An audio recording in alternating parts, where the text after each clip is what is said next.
at NCI. I'm your host, Olivia Garrett, and today we have with us two special guests.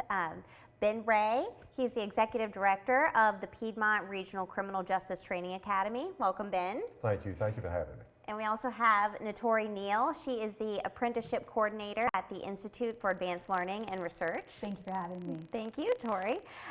Today, our episode is information-packed with innovative trainings and career-building opportunities.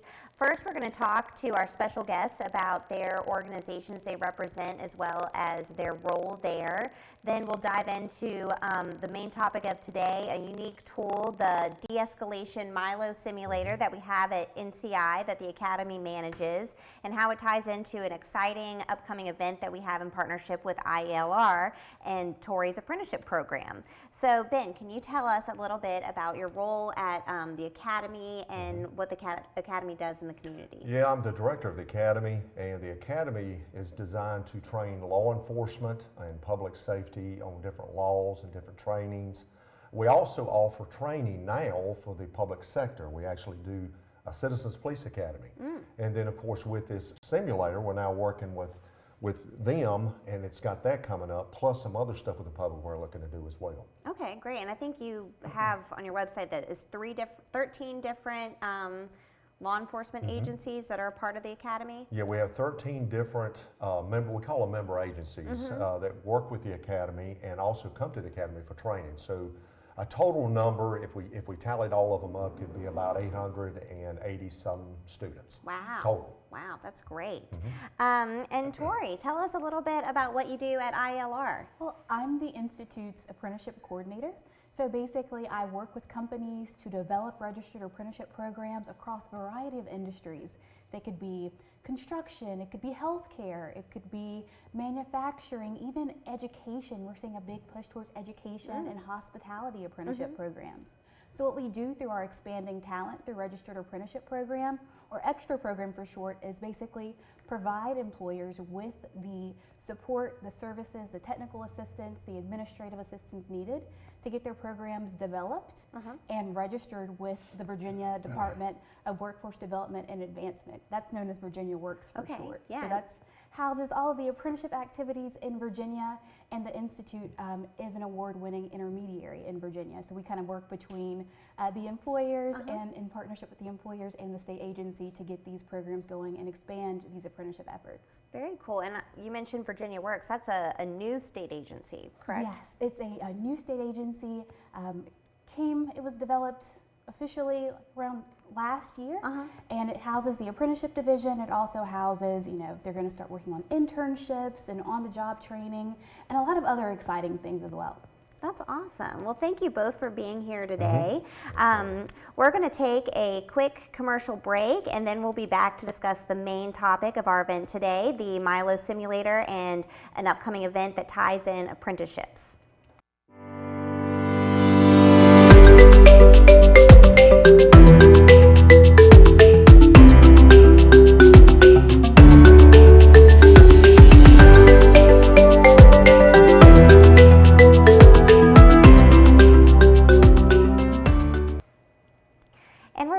Let's jump into the main topic of our episode today. We're going to talk about the de-escalation MILO simulator at NCI, as well as an exciting upcoming event that is in partnership with ILR about apprenticeships and how employers can use the simulator to train in their programs. So Ben, the simulator is a state-of-the-art tool that the Academy got through a grant, and it's been primarily used to train law enforcement cadets, correct? So can you give us an overview of how the simulator is typically used and its primary purposes?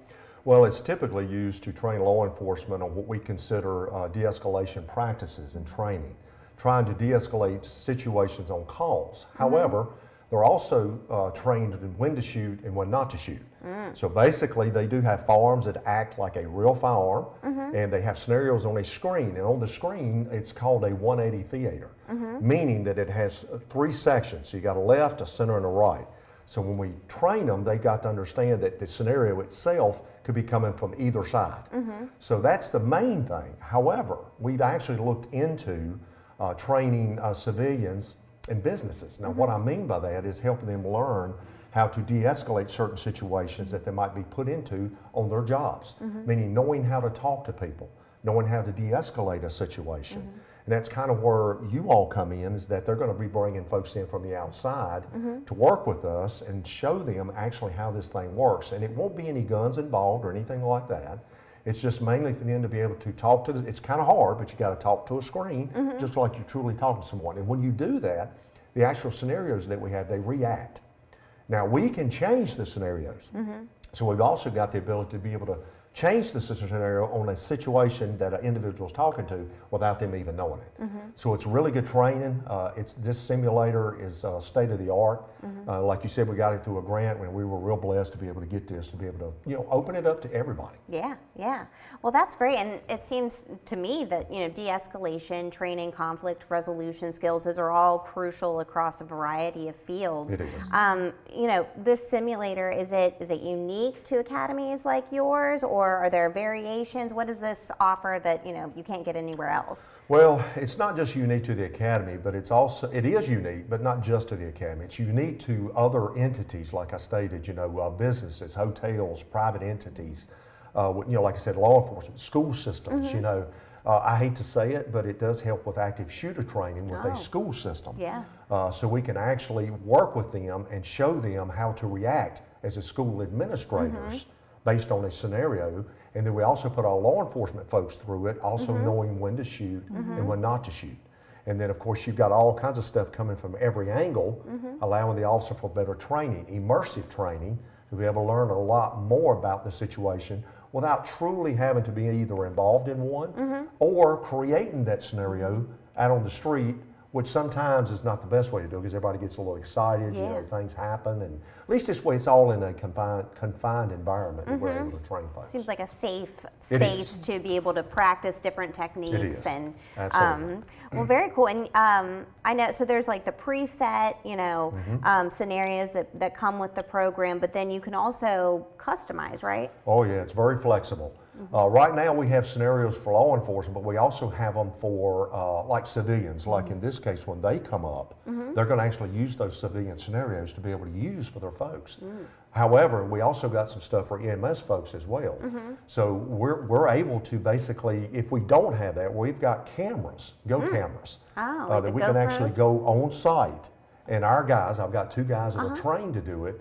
They can actually go on site and film whatever we need to film and then put it on the simulator for training. That's awesome. I think maybe when you guys were first getting it set up, you came and did part of NCI's lecture hall. We did. And it was real fun. It was a little bit to it behind the scenes. It's so much like when you film it, you got to stop, and then you film, and it is a true filming thing that you have to do. Like a TV set. Absolutely, and it's a little bit of work to it, but we don't mind trying to help someone if they're truly wanting their business, maybe a school, maybe a hotel, whatever it may be. We would be glad to work with folks to be able to create these videos, and there's not really much for us to have to do to create it. We can work that out with the people. That's not a problem.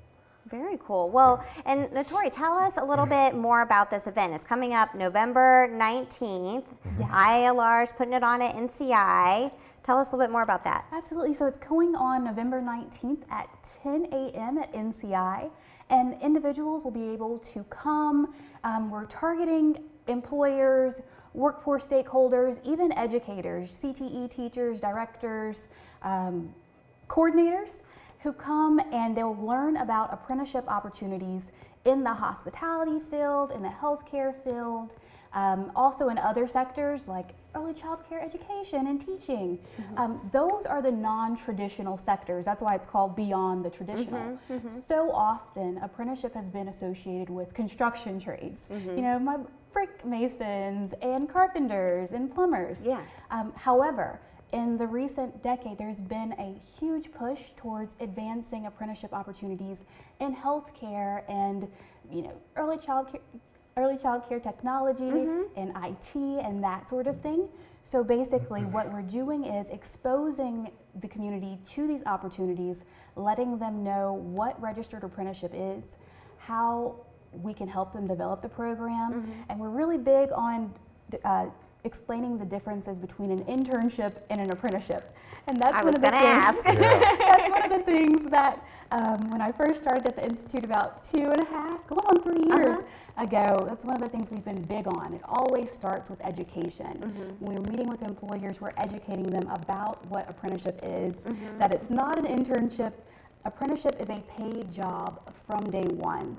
Apprentices learn on-the-job training through hands-on on-the-job training. You can't beat it. You cannot beat learning hands-on on the job. That's awesome. And then the on-the-job training is basically complemented by what we call related technical instruction. And a good way to remember related technical instruction is calling it kind of classroom training, that formal component that basically explains why you're doing what you're doing on the job, the theory behind it. Yeah. So the on-the-job training is complemented by mentorship. So apprentices have to work at a 1-to-1 ratio, most of the time with a mentor. And your mentors are experienced individuals in the field. So they may be working if they're in healthcare and they're studying to be an RN, they may be working with a senior level RN as a mentor. And as the apprentice, as they gain skills, their rate of pay increases at a rate that's decided by the employer until, of course, they reach the end of their training term. The training term is set by the occupation, so it might be EMT, for instance. And I'm using EMT because here in Southern Virginia, the Danville Life Saving Crew was responsible for establishing the very first emergency medical technician program in Virginia. Very cool. So we work with them to develop that, get that registered, and they're on their 3rd cohort of apprentices. That's a excellent. 1-year apprenticeship program, perfect example of how healthcare can be used and public safety can be utilized in registered apprenticeship. And basically, with the apprenticeship program, the apprentices, they may come to work, 9 to 5, and they might go to class from 6 to 9 p.m. However that looks, and as they're gaining skills, their wages increase, and then ultimately they receive a nationally recognized portable credential that basically certifies that they are proficient within that occupation, so much so that they may be able to be a mentor for the next apprentice. Because the whole idea is cultivating that pipeline of skilled talent for a workforce, and it's specific to a company. Apprenticeship programs can definitely be customized to meet needs. We do have to kind of stay within parameters that are set within the USDOL, set by United States Department of Labor, to basically say an apprenticeship program in this occupation has this term length. All apprenticeship programs have to be at least 1 year long, but depending on the occupation, they can be anywhere between 1 year to generally 4 years long, wow. occasionally even 5 years long. So, yes. Now, are these students that are typically like coming right out of high school or community college, or could it just be any age? They can be anyone. Apprentices can be as young as age 16, and there's no cap on age limit for apprentices. Basically, since apprentices are employees from day one, the company goes through their hiring process, their selection process, just like they would, they're hiring someone with experience. They may have different selection procedures and stuff, but because they're coming in kind of green, they may not know much. Apprenticeship is that way to get them to that skill level. So there are no age requirements unless the company decides to say, hey, you must be 18, or hey, we'll have you as an apprentice at age 16. In that instance, if they're targeting 16-year-old students, that opens up the door for youth registered apprenticeship. In a youth registered apprenticeship, their high school CTE courses can count as that classroom instruction component. Traditionally, if they're not in high school or they're an adult, the employer is responsible for seeking and determining where that related technical instruction will come from. That classroom instruction may come from a community college, it can come from a university, it can come from an online training provider or in-house themselves delivered by the employer. And trainings like the MILO 180 simulator, it can go to complement the on-the-job training or the related technical instruction. An employer can say, oh, well, today we're going to go to NCI and we're going to spend 4 hours learning de-escalation training for the day. or they can incorporate it into their related technical instruction. So Very yes. cool. Okay, so this event's coming up on November 19th. It's for employers to learn about apprenticeship programs and how they can use the de-escalation simulator at NCI to help their employees or apprentices learn about conflict resolution and de-escalation strategies. And I believe the deadline to register is November 15th, so it's coming up next week. And so if you're interested in registering to attend this exciting event, you can visit either NCI's website, newcollegeinstitute.org, or ILR's website, which is ilr.org, to get signed up. And we will be right back after a commercial break.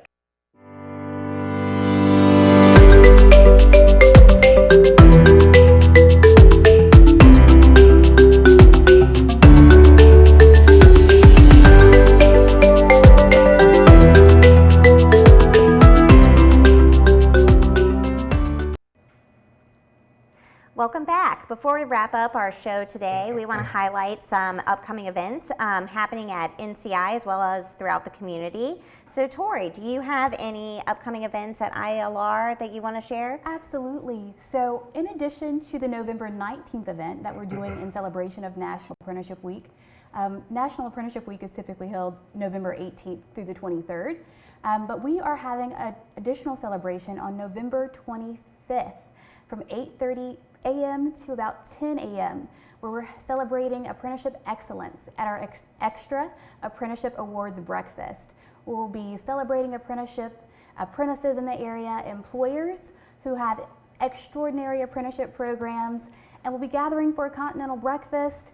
We will be hearing from a special guest, Nicole Overly. She is the commissioner of the Virginia Department of Workforce Development and Advancement, or Virginia Works for short. She will be joining us and saying a few words.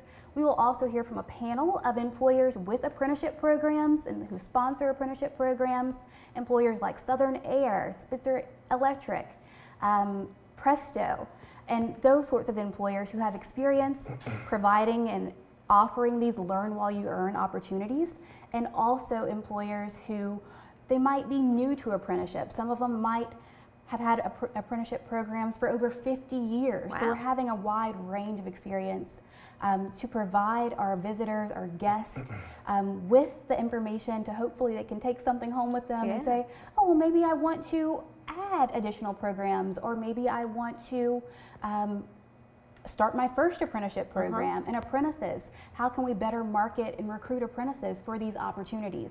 So that's what that event will be about. So that's November 25th from 8:30 to 10 o'clock at the Institute for Advanced Learning and Research in Danville. Awesome, thank you. And earn while you learn. I like That's that. right. That's Yeah, catchy. And Ben, any notable dates with the Academy? Yeah, we've got a lot coming up.